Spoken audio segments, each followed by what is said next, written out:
மாம்சத்தின்படி நடவாமல் ஆவியின்படி நடக்கிற அம்மிடத்தில் நியாய பிரமாணத்தின் நீதி நிறைவேறும்படிக்கே அப்படி செய்தார். ரோமர் 8:4.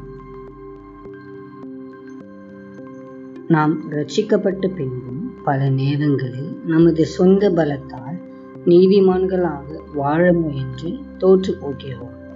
ஆனால் பவுல் அப்போஸ்தலன் நமக்கு ஒரு உன்னதமான வழியை காட்டுகிறார். கிறிஸ்து நமக்கு தந்த விடுதலை என்பது நாம் மாம்சத்தின் இச்சைகளின்படி வாழாமல் ஆவியானவரோடு இணைந்து நடப்பதற்கே ஆகும்.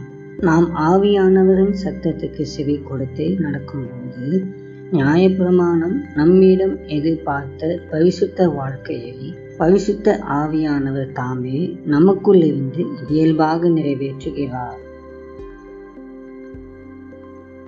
அன்பின் ஆண்டவரே, உமக்கு ஸ்தோத்திரம். கர்த்தாவே, இந்த நல்ல நாளுக்காக உமக்கு நன்றி.